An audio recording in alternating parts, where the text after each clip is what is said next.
Hey, what's going on, folks? This is Fina, the waifu satyr, with yet another Crusader build guide, this time covering the Omni-Elemental Spam LoD Condemn build for patch 269/season 21. In this section, what I'm going to do is cover some of the pros and cons in order to help you decide whether to make that investment for this build or not, as it can be quite costly and time consuming. In addition, I'm going to cover some considerations regarding the D3 planner link that I've provided. So starting with some of the pros, the damage output is there, especially compared to the cons Condemn variant. It is omni-elemental thanks to the SOJ update. What this means is that regardless of the element that is on your gear, you can pretty much run any Condemn rune of your choice. The skills are spammable thanks to resource cost reduction and or the weapon slot in the cube. You've also got tons of options in terms of gear, skills, and optimization depending on what your needs are and what you're looking for. In addition, this build excels at killing trash, therefore area damage may be something that you might want to consider.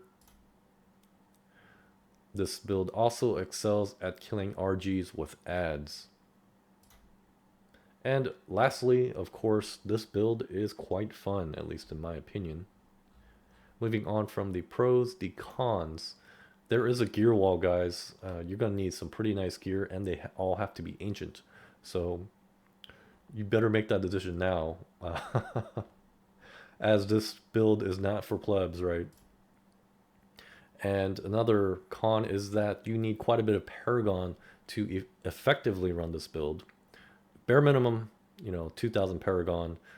I recommend 4,000 because, well, this build has toughness issues, and when you die, well, it sets you back quite a bit, especially if your Akarat champion is on cooldown. In addition, you may struggle against Rift Guardians that have no adds. And of course, the G-Rift efficiency is not the best. It is average, and there are definitely better options if your priority is efficiency and gaining Paragon. Moving on from the pros and cons, regarding the D3 planner link, you'll notice that all the items that I recommend are primal. They don't have to be primal, they're just ideal, right? Also, some of the affixes, such as resource cost reduction, it's not required. And I'll cover all this later on in the optimization section. But resource cost reduction is something I recommend. But you can also run something like area damage or, this affix of your choice, basically. And what you'll notice is that a lot of these items are missing strength affixes or main stat. What that means is these are optimized items, right? And so when you're optimized, you're not going to have a lot of strength. And that's one of the reasons why, Paragon is quite important for this build in terms of damage and toughness. Okay then, with the introduction out of the way, let's just get right into the build, starting with the gear. As an aside, I'm just going to go over the equipment that I use and recommend before covering alternative gearing paths. With that said, the helmet slot, you'll want the Leorc's crown, and that's because this build is highly cooldown reduction dependent. That means you'll want to maximize this stat, and if you get rid of the Leorc's crown, it's going to drop me down from 55% to 47.5%, which is quite significant. It is going to be it's going to negatively affect how this build plays, so you'll want as much cooldown reduction as you can. For the shoulder slot, you can use anything that you want, even a set item, as long as the set bonus is not active. However, I recommend the homing pads because this will allow you to perform what I call homing pad cheese when you're in a bind, and I'll show you what that is in a little bit during the playstyle section. For the glove, I use Mage Fists for the boost to fire skills damage, Cinder Coat for a boost to fire skills damage and resource cost reduction to fire skills. The strong arm bracers, because it boosts the dibs damage category when enemies are knocked up. So this will be very useful when enemies are pulled together via your follower or when you get the speed pylon. Regardless of the Condemn rune that you use, for the belt, I recommend Witching Hour for the damage boost. For pants, Swampland Waders for a boost to fire skills. This is a Witch Doctor pant, so you're going to have to get it from a different class. For the belt slot, or the boot slot rather, you'll probably want the Ice Climbers because it works well with the Stone Gauntlets. For the shield slot, Freighter's Wrath is required. It will boost your condemned damage, along with the Blade of Prophecy either equipped or cubed, and this will give you a nice boost to Condemn as well. For the jewelry, you'll probably need the Flavor of Time, as this will carry you through a lot of sticky situations. Double pylons is really nice. Stone of Jordan for the ring slot. You'll notice that I have an older version. You'll want to use the newer version if you want to benefit from the Omni-Elemental aspect of this build.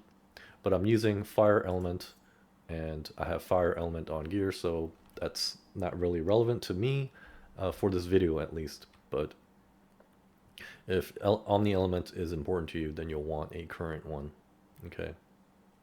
Just pretend this one has a legendary power. As for the other ring, Convention of Elements, either equipped or cubed, or the Unity equipped or cubed. Which one of the two is better? I suggest that you equip on your gear. And as for the cube, I kind of mentioned it, but for the weapon slot, Messerschmitt's Reaver, this will give you cooldown reduction when you kill stuff. Stone Gauntlets, you'll want this in conjunction with the Ice Climbers, and this will give you a nice boost to your armor. And what's nice about the Ice Climbers is that it will negate the negative effects of the Stone Gauntlets, and that's why you kind of want to pair it. And Unity, as for Unity, because of how squishy this build is, you're going to need all the toughness that you can get. As for legendary gems, you're going to need the Legacy of Dreams, since this is an LoD build. The Esoteric Alteration, you're going to need this unless you have a massive amount of Paragon. And the last optional gem is, of course, up to you, but I recommend Bane of the Trapped.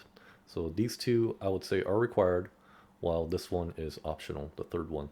Okay, so that was the gear. Let's get right into the skills before covering alternative gearing options. For the primary, you have your choice of any primary that you desire and any rune that you desire. I'm using the slash guard skill, and for good reason, because of how squishy this build is, right? Because this rune gives me extra armor, that's one of the reasons why I like it. The fire element, this isn't going to do any significant damage on its own, so I don't really care that it is fire. Just keep that in mind. But like I said, you have options. Just go through these primaries and see what you like. Justice is nice if your aim is bad, or you want auto attacks via, let's say, something like let's see, where is it? The skill right here, Hammer of Pursuit. This will attack enemies for you, or aim for you basically. But like I said, primaries are up to you. As for Condemn, you need this skill, right? This is your main damage dealer. I'm using Reciprocate because it is the fire rune, and my SOJ is not current, so I'm kind of stuck using this. However, you are free to use any rune of your choice, right? When you're going Omni-Elemental. I recommend Vacuum. This will suck in enemies for you, and since I'm using Strong Arm Bracers, the vacuum rune will be that much better for this build. And Unleashed is really nice because your condemns, whenever you click on, whenever you activate the skill, it comes out instantly. And if you've played Condemn before, you know that there's a ramp up time. That is one detriment to this skill, and that is negated with the Unleashed rune. Eternal Retaliation is useless, so don't even consider that one. And if you want the range on your Condemn to expand, the Shattering Explosion rune is pretty nice. So as you notice, the range on it has significantly expanded, right? This will allow you to play at mid-range if you so desire. But for the sake of this video, I'm just using the Reciprocate rune, the Fire Element. So these two are optional. The rest, I would say they're not so optional, right? So the Law of Valor, Unstoppable Force, you'll need this for resource cost reduction, and that will let you spam your Condemn ability. And for good reason, because Condemn is quite wrath heavy. It costs quite a bit, okay? So Law of Valor, Unstoppable Force. You'll probably want an iron skin of some kind. I recommend Flash, so you can just move through enemies and obstacles. Steel skin is also a good runner-up.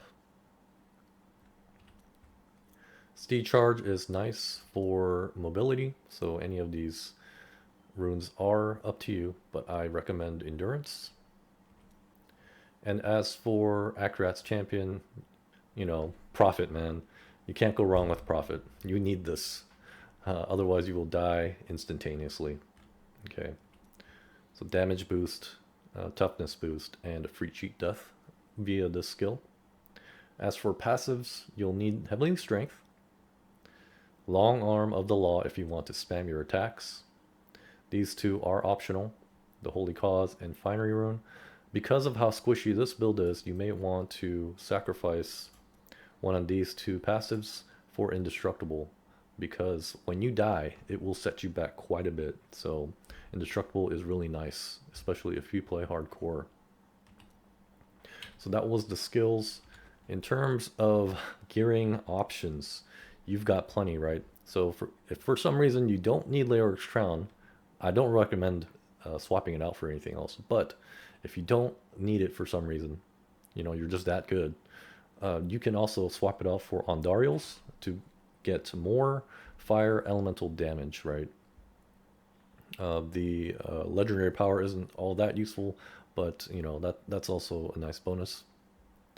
For the glove slot, you can also equip Stone Gauntlets, right? So you don't need Mage Fist. This is just a nice boost to damage. If you could live without that DPS boost, then Stone Gauntlets equipped is nice, which will free up a cube slot for the armor slot, okay? For the Bracer, you know, if you're not going to use Condemn Vacuum, you can opt for Nemesis Bracers. This is nice because it will give you a consistent increase in G-Rift time clears, so it will boost efficiency, right?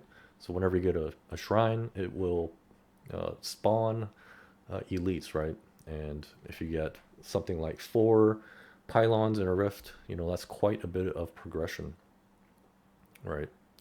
And so this is almost always useful. The strong arm bracers, you know, you kind of have limited, you kind of see limited benefits from it, especially if you're not using the Condemn Vacuum rune, right? So whenever enemies are knocked up, you know, it's kind of rare that it happens. So I like to run this because it is a nice boost to damage, but this will help you be more consistent in your G-Rift clears.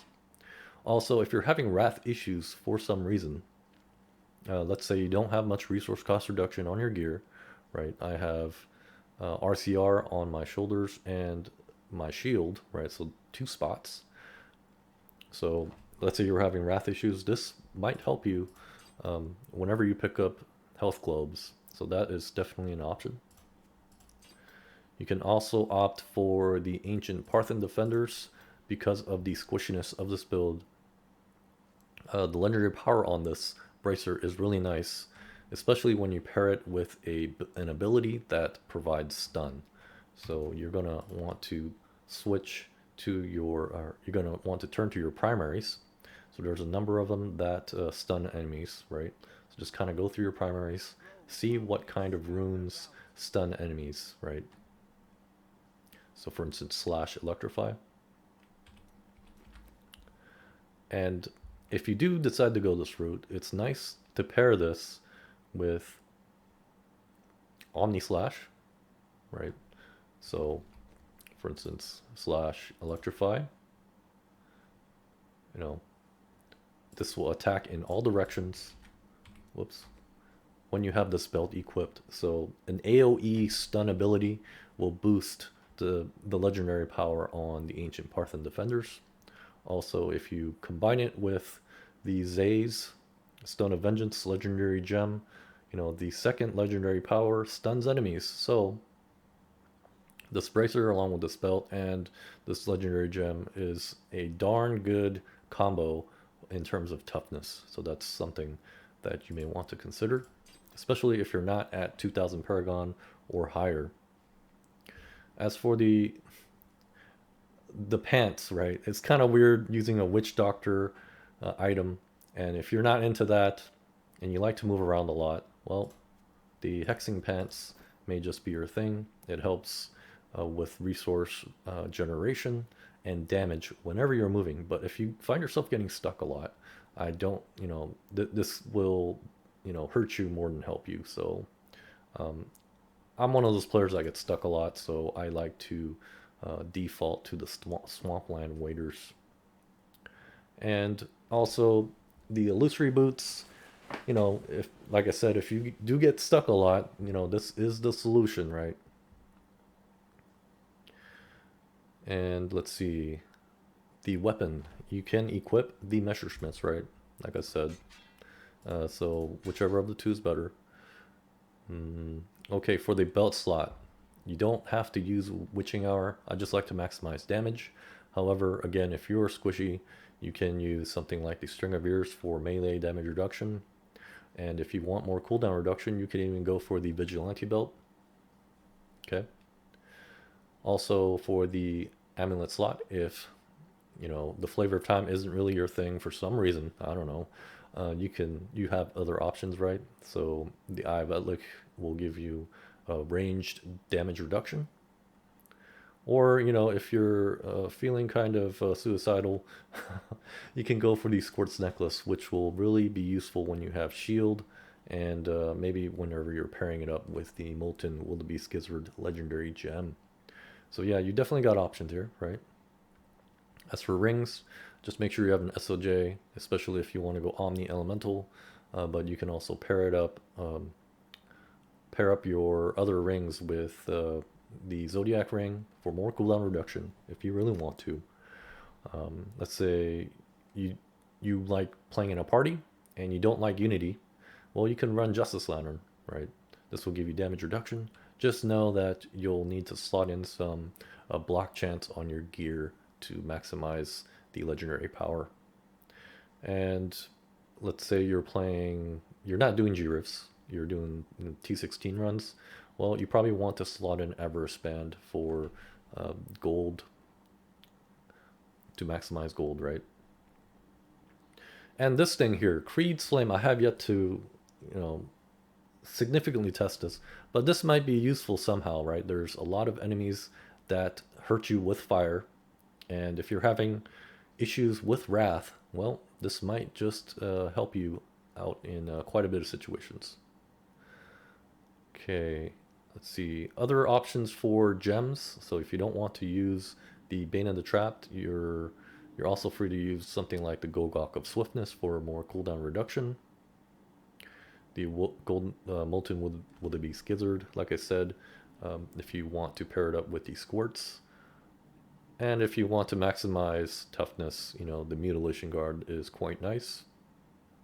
This will also free up, you wouldn't really have to use the illusory boots or the iron skin flash rune if you use this gem. So yeah, you've got tons of options here. You know, these are just things that I just came up with on the spot. You know, there's definitely combinations that I have not thought about, right? So kind of check your inventory, see what you have that would go well with this build.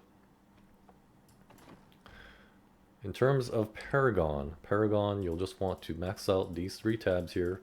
Core tab, let me just kind of go over the core tab here.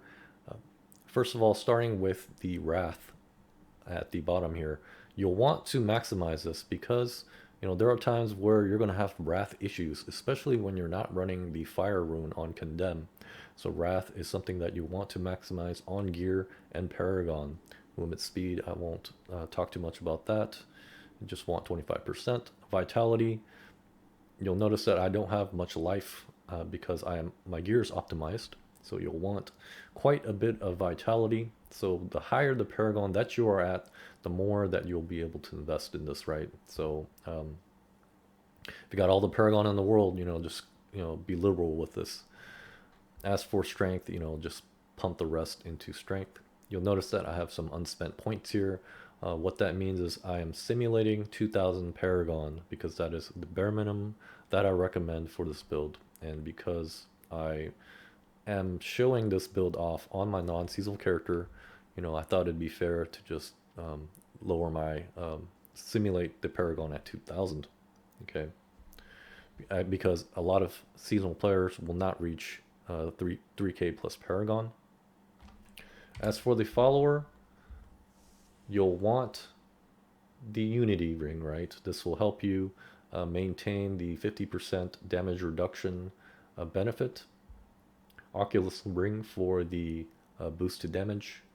And this S of Johann will help you with the Strong Arm Bracer's legendary power, I think.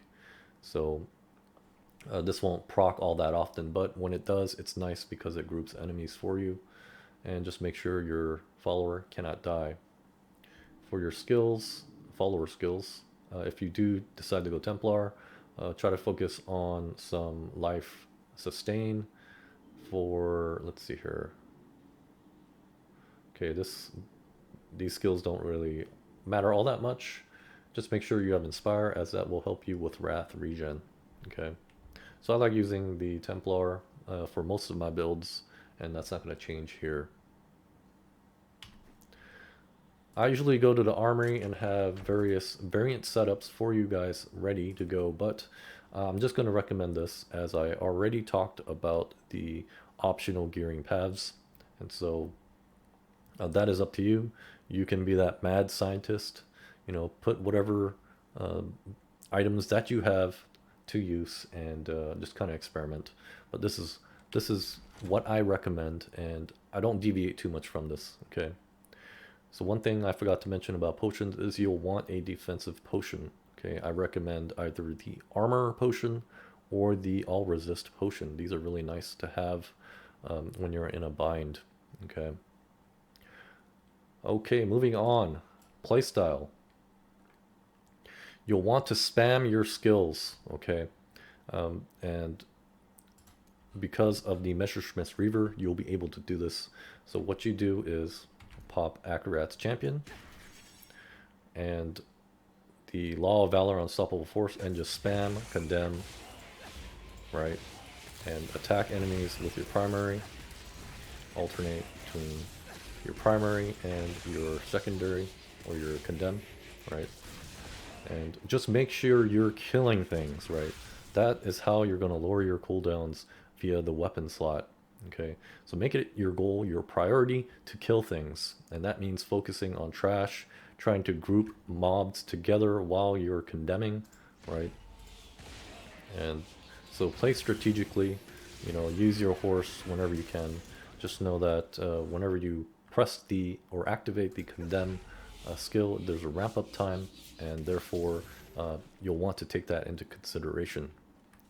So the homing pad cheese that I mentioned earlier, okay. When your Akarat's Champion is down, right, You don't normally have this at times, right? Maybe you're in a bad rift. What's nice about the homing pads is it will allow you to have a shield that gives you damage reduction.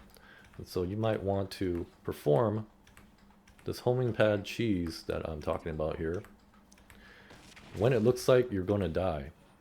And so one of the real world case scenarios is that you're fighting an RG, like let's just say this waypoint is an RG and it summons no ads. It's a lone RG, right? And so because you can't kill enemies, you're not going to have perma AC, okay? And so when your actor as champion is down and it looks like the boss is going to one-shot you, just pop your homing pad cheese. So hit the town portal button and maybe you'll survive the attack, okay? Patience. And so that's one of the ways that you can avoid death. Let me go back to town. And that's pretty much it. So you'll want to spam your skills strategically. So use your flash whenever, let's say your actor as champion is down, or when you're about to die, and or when you're stuck, right? And your horse for mobility, right? So that is pretty much it. Let me show you a G-Rift demonstration in order to help you put all these ideas into action. By the way, I forgot to cover optimization, so let me go over that real fast before the G-Rift demonstration. In terms of damage, you'll want elemental damage wherever you can get it. Just make sure that they all coincide. So fire, fire, fire. For Condemn damage, the affix, you'll want it on your shoulders, chest, and shield. As for attack speed, you don't really need it. It won't directly increase the damage on your Condemn. As Condemn, the timing of the skill is fixed. Okay. In terms of toughness, you know, just maximize it wherever you can. You know, something like vitality, all resist, you know, physical resist, melee and range damage reduction, and so on. You'll also want to maximize cooldown reduction, as I talked about earlier, and I recommend resource cost reduction so that you'll be able to spam your skills. Additionally, if you want more damage, you can opt for area damage or a combination of area damage and resource cost reduction. So you can do a mix and match of various affixes or just kind of specialize in one or the other. Okay, so that is pretty much it for the optimization. Let's do that G-Rift demonstration. Okay, for context, I am simulating 2000 Paragon as this build has been demonstrated on my non-seasonal character. My seasonal character does not have the gear for this build yet, so keep that in mind. And the SOJ that I'm using is quite an older variant. So with that in mind, let's do a G-Rift demonstration to show you how this build works. So enter a rift, pop actor as champion, your law, and just spam Condemn and alternate between your primary attacks. So just spam Condemn to your heart's content, as long as you're killing stuff.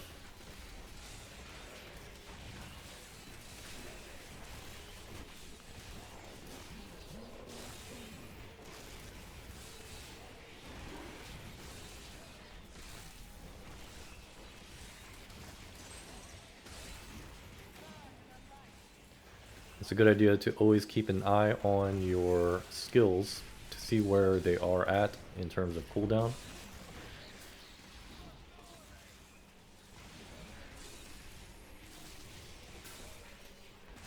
So normally LoD Condemn is not spammable because of how costly Condemn is in terms of Wrath.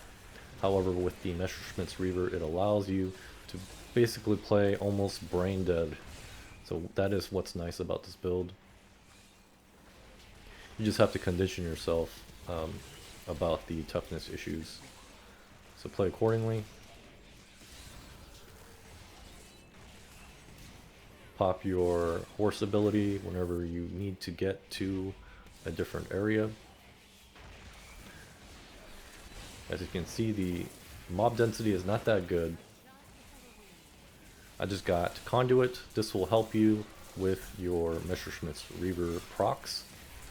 So it's going to proc the legendary power on that weapon for you, as long as you're killing things, or as long as things are dying with Conduit.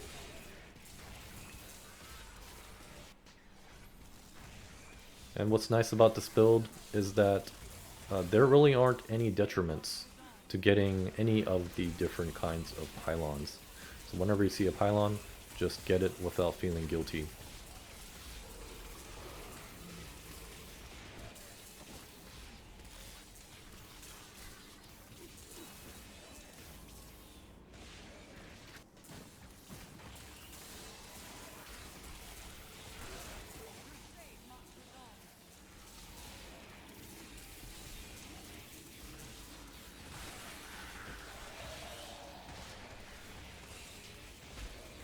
So this is a good floor. There's plenty of mob density. So focus on trash.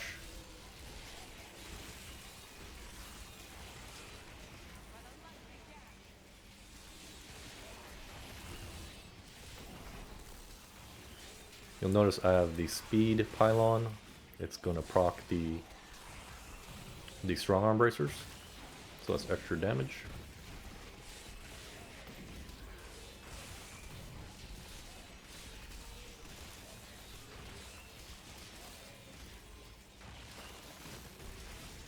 And my AC is running out, so I'm probably going to proc or activate my iron skin here.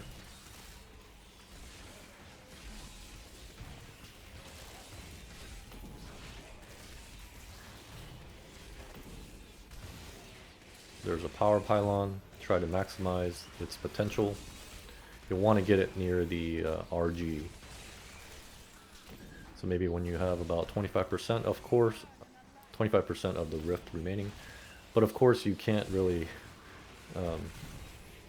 it's not really up to you, right?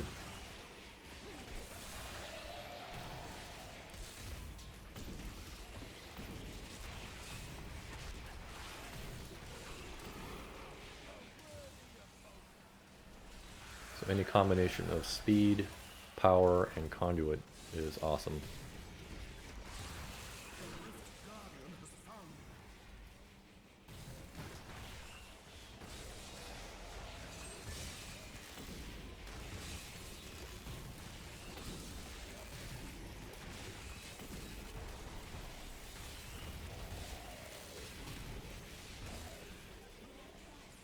So it was getting kind of dangerous there. That's when you want to think about using the homing pad cheese that I talked about earlier. Alrighty then, that was pretty much it for the video, guys. Thanks for watching. I will catch you guys later. Maybe in the PTR patch 2.6.10, we will see additional changes to the Crusader class, which will make this build and the cons variant much better for the future. At least that is what I hope. Alright, catch you guys later. Thanks for watching, and until next time.